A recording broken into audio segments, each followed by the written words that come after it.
is the top Democrat on the House Intelligence Committee, Congressman Adam Schiff. Congressman, welcome back to Meet the Press, sir. Thank you.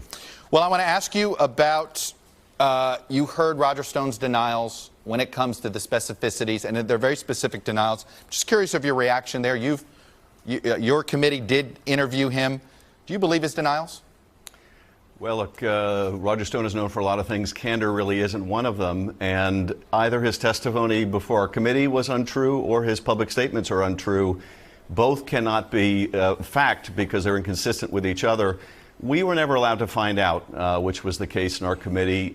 We should have used compulsory process to obtain his private text or Twitter messages with WikiLeaks, something that he was forced to disclose when they came to light. And so his public comments that he never had contact with WikiLeaks, that he never had contact with the intermediaries of the Russians are inconsistent with certain facts, but we were never allowed to follow the evidentiary trail. I suspect that Bob Mueller is, and that's why so many of Roger Stone's Confederates are being brought in. But someone needs to do that investigation. Unfortunately, we were not permitted to. I got to ask you about that. I asked Mr. Stone if he was preparing to be indicted. He said he was prepared if that is what it came. He wasn't saying whether he expected it soon. You're a former prosecutor. It is interesting to us there are 4 people involved in this investigation that have not been interviewed by Bob Mueller. Michael Cohen, Brad Parscale, who's the president's campaign manager for 2020, by the way, Roger Stone, and the president's son, Donald Trump Jr. As a former prosecutor, why would Special Counsel Bob Mueller, somebody who not interview somebody even though they appear to be so important to investigation? Explain why that would be the case. Well, it could be one of 2 reasons. It could be that they're saving those interviews, like the interview with the president, for last, after they've done all the groundwork.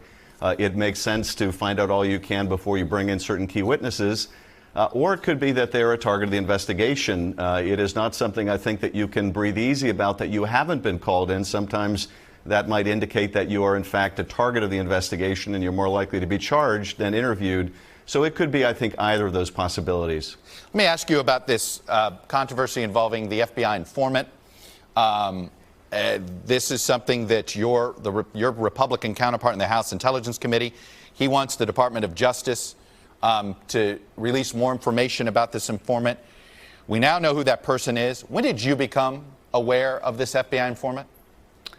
You know, I don't want to characterize what this individual may or may not be, but I do want to say the Justice Department, the FBI, even the White House, although clearly not the president, has said that revealing information about this individual could compromise people's lives. It could betray a relationship with our allies. It could compromise the investigation. And the president's response, and Chairman Nunes, Jordan, and Gowdy, and others, is bring it on. We don't care. Whatever is in the service of the president, we're willing to do. This is a dramatic and new and destructive low, I think, for the Congress of the United States, basically to ignore the warnings of the FBI and Justice Department and potentially risk people's lives. What they would like this information for is clearly to be of service to the Trump defense team and further any narrative they have. The most I can tell you, Chuck, is that this claim by the president, the suggestion by Giuliani that there is a political spy embedded in the Trump campaign is nonsense. And you hear it in the same terms that Trump often speaks, which is people are saying, or I'm hearing, or we're being told. That's another way of saying this is patently untrue, but we would like to spread it anyway. And it's singularly destructive of our institutions, but then that's the point. All right, but in fairness to the president and his supporters, they look at the history of this informant. They see that he was involved in political campaigns and possibly even political espionage in 1980, and they think, why shouldn't they be suspicious of this? Well, again, I can't comment on the identity of any individual or source, but I can say this. This is part of a string of meritless allegations from the very beginning that I was wiretapped in Trump Tower. There's a vast unmasking conspiracy. The investigation began with the Christopher Steele dossier, all of which was untrue, but all of which, as you pointed out at the outset, is designed to create this alternate reality for Trump supporters to live in. Very quickly, you're confident the FBI acted appropriately? I am confident. Okay. Everything I have seen, it would have been negligent for the FBI not to take steps to protect the country in the midst of information it was receiving. I want to ask you about what appears to be potentially a bombshell new addition to what we know about the Mueller probe. New York Times, Wall Street Journal, talking about another Trump Tower meeting that may become infamous. Here's the New York Times headline: Trump Jr. and other aides met with Gulf emissary offering help to win election.